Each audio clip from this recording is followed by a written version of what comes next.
Today, I want to talk to you about the worst nutrition mistake that will ruin your weight loss progress. Fudging the boundaries.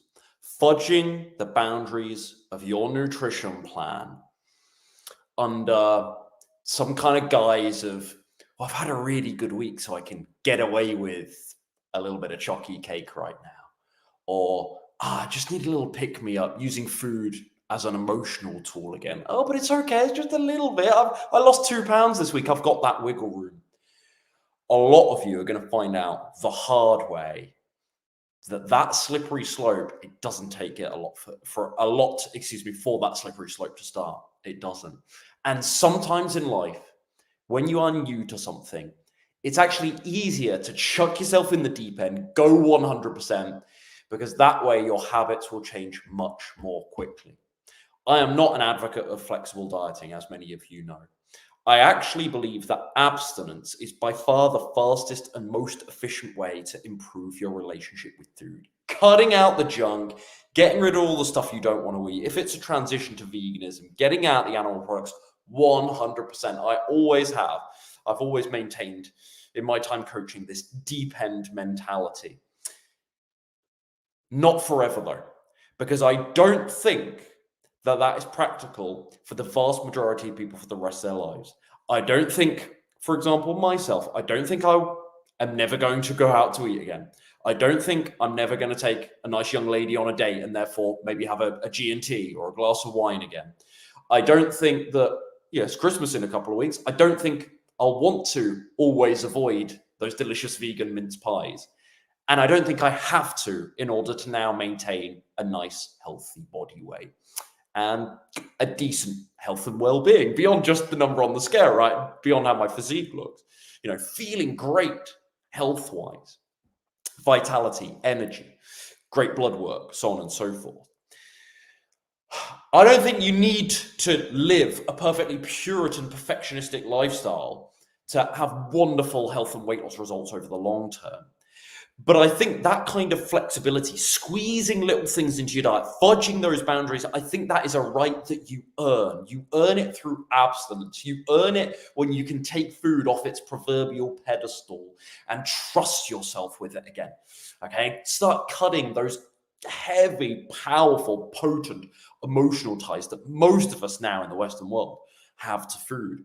Once you've put in that work, which I feel is best established through repetition and a cold turkey approach, then you can introduce the vegan mince pie, the glass of wine, the G&T, the vegan burger every now and again. And it will not send you off track like it does in your early phases. And this is why I'm not a proponent of flexible dieting, although I admit it has some use. Although long term, I suggest that my clients be a little bit more flexible when they start getting much closer to their ideal weight. I don't, and I'm okay with my clients fudging those boundaries at that stage. I don't think that's wise in the short term. I don't. You interrupt all that very crucial internal transformation that happens. And some people, they just slow down their journey, their weight loss journey so much. It takes them 6 months, 1 year, 2 years, 5 years, or it just never happens. But it takes them 5 years longer than it actually needed to lose the weight, because they could have just gone all in and got that period of sort of sacrifice over and got over that proverbial hump, where it's almost like withdrawal. That junk food is like a drug in your system that you need to withdraw from, and you need to teach your brain that you aren't going to experience that absurd dopamine high that you get on the anticipation of something very heavily refined, on the consumption of something very heavily refined. You need to teach your gut bacteria, you need to change your microbiome, so that your gut craves and requests from you different food, your food preferences, both from a mental, psychological perspective, but also physiologically, from the gut and the role that it plays, from the taste receptors on the tongue. The way that can change by going cold turkey is absolutely incredible. And I think it's the necessary path. And this is what I do with my clients. I give my clients perfect opportunity to bend the rules for these special occasions from time to time. I show them that they don't always need to be exactly perfect to get fantastic weight loss and health results.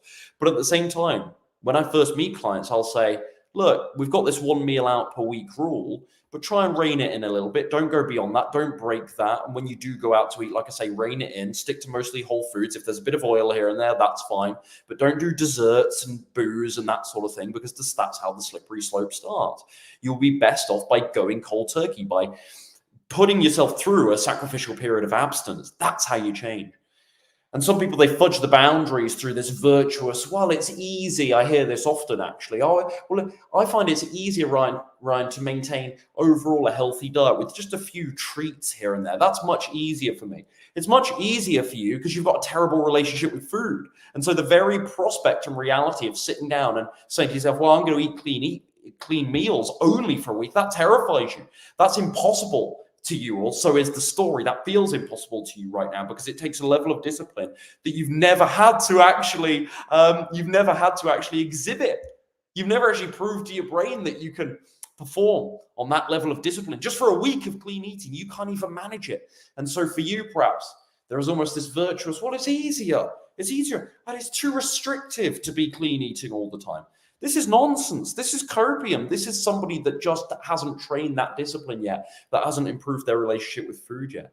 What you realize is you do a week of clean eating, the way that even in 1 week, your taste buds, your food preferences, the stories and the beliefs you have around food, they begin to change just in a week. You know, what's a week in the blip of your overall lifespan? Well, that's incredible. That's incredible. And that's when you see the flaws with this flexible dieting approach, because you just cannot get junk food out your system. It's too familiar to you. You know, we love the taste of junk food, but it's the familiarity.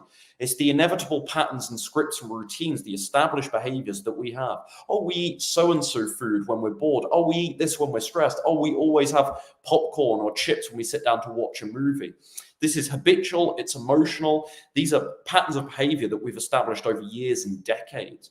And so it's hard to break them, but it's even harder when you only half try to break them, right? And you sort of you do it sort of baby step your way into it. And I get it. I get why people think, I get why there's other teachers out there that suggest that this sort of more gradual, more flexible approach is advisable. But what I say to people is this: look, you can be flexible with your nutrition, but it's a right that gets earned when you can actually trust yourself to do it. And so it isn't some wild, slippery slope binge gorge fest, but it is, I'll have one little biscuit, I'll have one little cookie, then I'm back on my plan from the next meal. Oh, it's Christmas. Okay, I'll eat something a bit fun around Christmas. Maybe for a couple of days, I'll have a bit of chocky around Christmas. I'll have my big Christmas dinner. Then I'm back on the 26th or the 27th. I'm back to my meal plan. And I don't think you can get to that point if you are constantly doing this more sort of flexible, fudging the boundaries approach. I've always maintained, and I think I heard this first, this is not his idea by any means, but I first was exposed to this idea by McDougall. It's easier for him, he claims, to be 100% all in and to not have any chocolate. I think he refers to chocolate bars in his house. It's easier for him to not have any candy bars, chocolate bars in his house and be 100% all in than it is to be sort of 90% clean eating. That was his claim, his suggestion that I heard all those years ago, and I couldn't agree more. I think that's absolutely correct. That's true for me, and I'm watching that happen every day for my clients. When they get over that proverbial hump through abstinence, it's incredible the sorts of messages I receive from them and how positive and encouraged they feel. That, wow, the cravings are disappearing way more than I even thought they would. Ryan, I heard you, promise this, as a feature, as a result of your program, that the cravings would, fade away. Not entirely, but would hugely fade away. They would hugely reduce. And my relationship with food would be better, and my habits. And I know you talk about emotional eating all the time, and you seem to get good results for other people, but like, this has just blown me away. I honestly, as cliche as it sounds, I honestly get those messages every single day from people that are just amazed on my program how quickly their taste buds can change. And we don't do anything magical. Okay, there's a few little strategies and systems I got, but I've shared those things with you guys before. I just provide them with the pressure and the accountability and the structure that they've always been missing, and just make sure that they go through that sort of cold turkey approach at first. It's amazing watching the relationship with food change. So that's my food for thought. If right now you're struggling to lose weight, are you trying to fudge those boundaries? Are you trying to sneak things into your diet and rationalize it in some way? Those little pick-me-ups, those little seemingly innocent, well, a couple of chips here and there might not seem like a big deal. And it might not seem like a big deal in terms of just that one incident, the calories that contributes to your diet in that one incident. But think about your behavior here. Think about the stuff happening internally, psychologically. Is it actually any good for you to constantly introduce these things to your body and to your brain and to expose yourself continuously to foods that actually you used to or still currently have an addiction or an affliction towards? Dangerous stuff. You're playing with fire there, and I think you're going to get your fingers burned. Easier to go all in, and then you can feel the heat of the flames where they start and have a much better, that's quite a nice metaphor for it, if I don't say so myself, and have a much better relationship with food and actually get that scale moving because you aren't so darn inconsistent all the time. So that's my advice. As always, if you need more help from me, go to ryanadamscoaching.com, ryanadamscoaching.com. I'll see you in the next live stream. We're doing lots of these in December. This is the time of year people struggle, so I'm putting this stuff out there to support you guys. Hope you find it useful. It's very low budget. It's very easy to just stick these up, so it's nothing too fancy.